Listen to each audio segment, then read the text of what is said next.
Selamat berjumpa kembali. Saya Romo Gregory Harapan SPD akan membawakan renungan untuk hari Rabu Abu tahun 2022. Kembali ke jalan Allah. Hari ini kita memulai ziarah 40 hari untuk memperbaharui diri. Kita kembali ke jalan Allah. Masa 40 hari ini menjadi sangat penting karena kita diingatkan bahwa kita berasal dari debu dan akan kembali ke debu.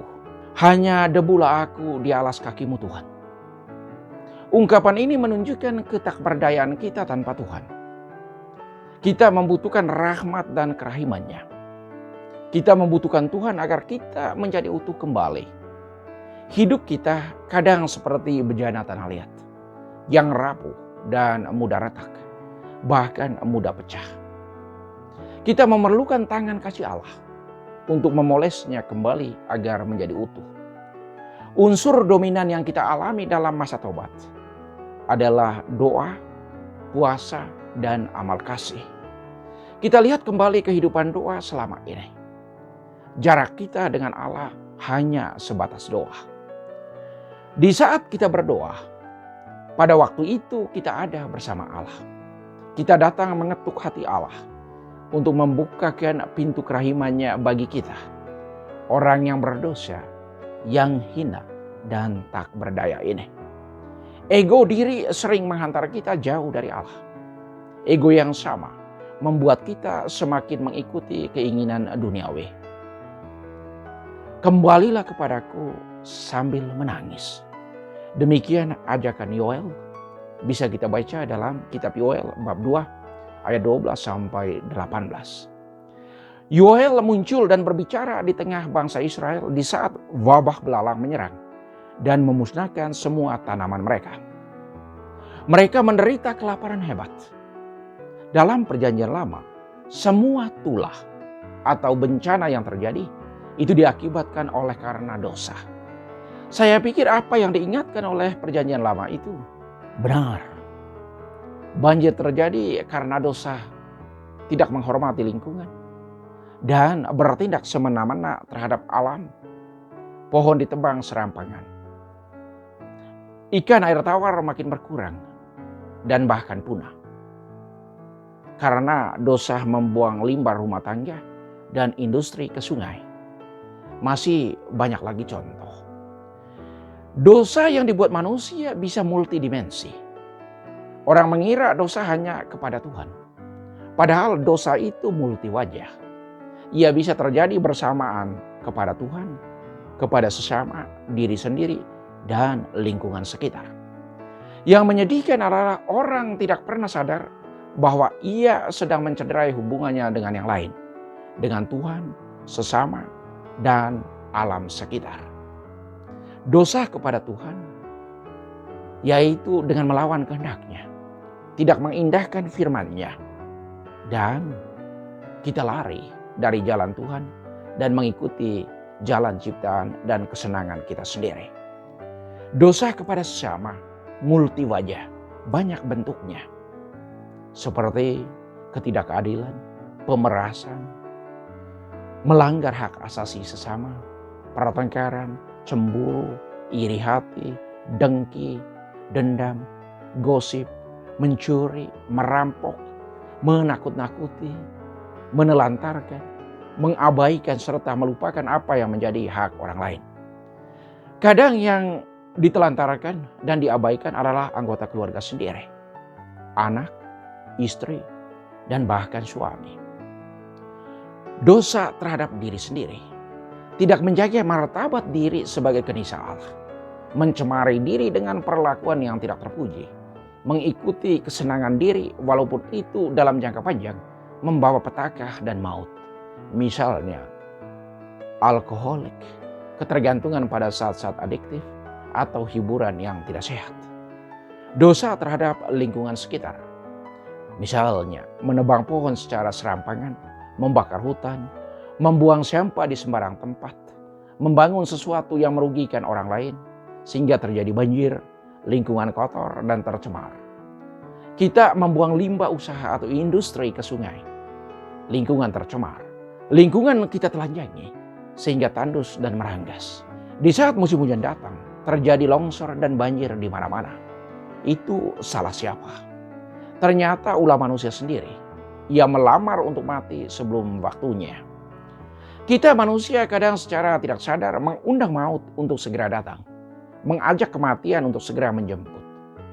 Apa yang manusia lakukan kadang menciptakan petaka untuk dirinya sendiri. Masih ada jenis vandalisme lainnya. Misalnya merusak rambu-rambu lalu lintas, memecahkan cermin jalan yang sengaja dipasang agar orang bisa melihat kendaraan yang datang di tikungan-tikungan tajam, membangun rumah dan menyumbat got aliran air sehingga terjadi penggenangan air di jalan, membuang limbah rumah tangga ke pekarangan rumah orang lain. Coba kita lihat itu dengan kacamata keselamatan. Apakah itu membawa kegembiraan untuk orang lain?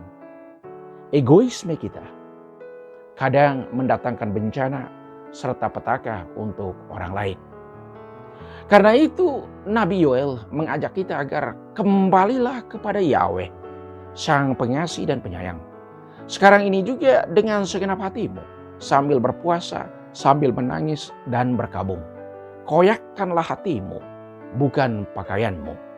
Umumkanlah puasa suci, adakan pertemuan yang mulia.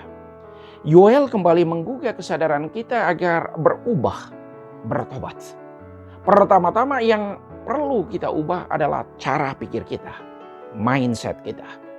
Kemudian mengubah sikap dan tutur kata.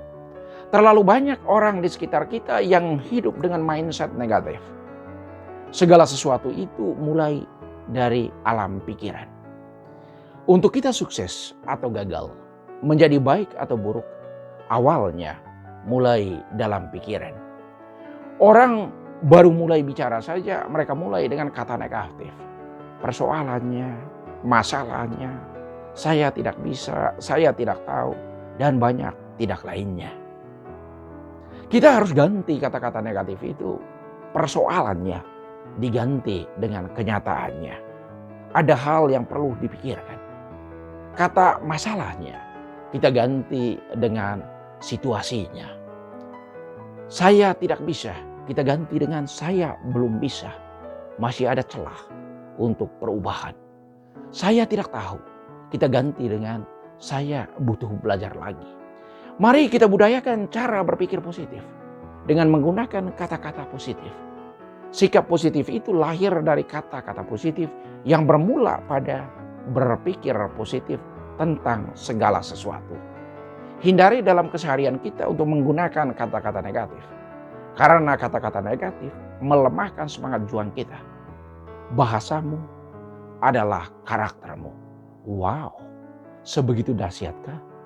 Ya, memang secara tak sadar dengan kebiasaan memakai kata-kata negatif, kita membangun suatu konstruksi negatif dalam diri kita.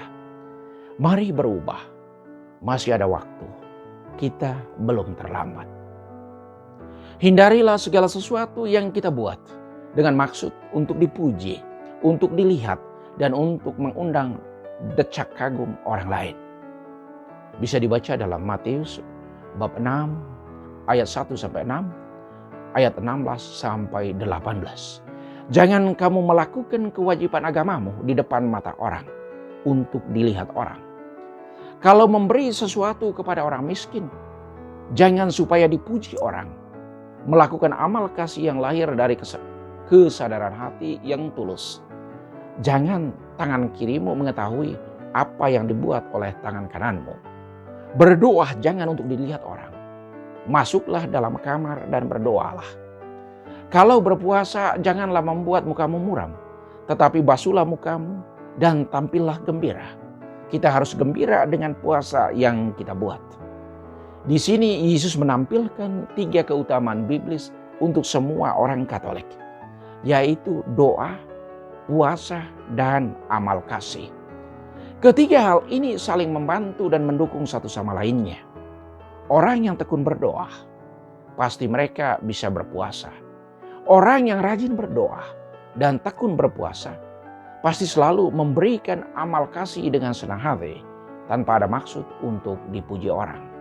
Karena itu supaya kita menjadi semakin mengasihi, semakin peduli, dan semakin bersaksi dalam hidup setiap hari, kita perlu perbaiki hidup doa kita. Tingkatkan semangat puasa dan lakukan kegiatan amal kasih dengan senang hati. Kita tidak perlu capek berpikir untuk melakukan hal yang besar. Tetapi bagus untuk mulai melakukan hal-hal kecil dengan cinta yang besar. Cinta yang kita libatkan dalam setiap apa yang kita lakukan memiliki pengaruh yang besar.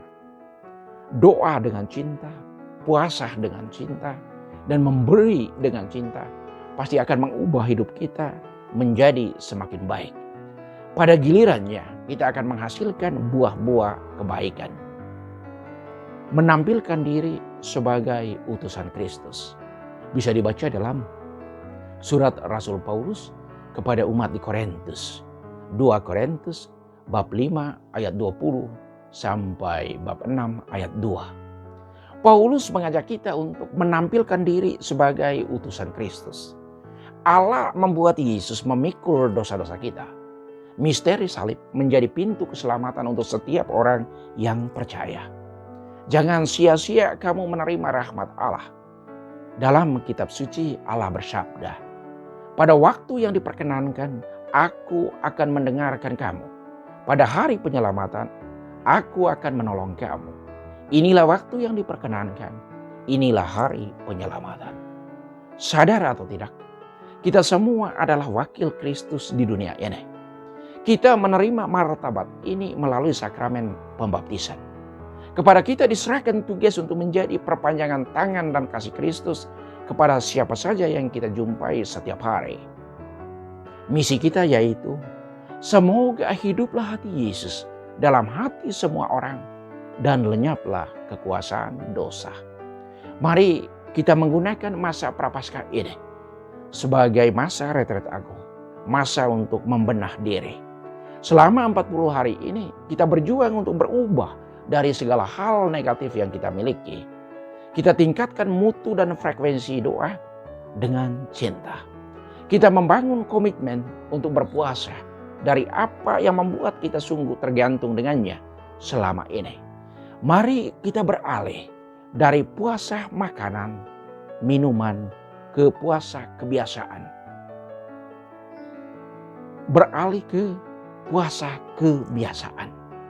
Misalnya, puasa dari gosip, puasa dari berpikir negatif, puasa dari menghabiskan banyak waktu untuk bermain HP atau main game di komputer, puasa dari rokok bisa juga, puasa dari nongkrong di lapo tua boleh juga, atau puasa kebiasaan-kebiasaan lainnya. Kita membuat komitmen untuk diri sendiri dan kemudian kita mengevaluasinya dalam setiap perjalanan kita setiap hari. Kita semua adalah utusan Kristus. Mari kita mengikuti Yesus yang berdoa, yang berpuasa, dan melakukan amal kasih selama hidupnya. Puasa tanpa doa, itu namanya diet. Puasa tanpa amal kasih, itu namanya irit, menghemat. Puasa, doa, dan amal kasih harus berjalan bersamaan. Mari kita balik ke jalan Allah. Kita mesti membuat U-turn to God. Tuhan memberkati.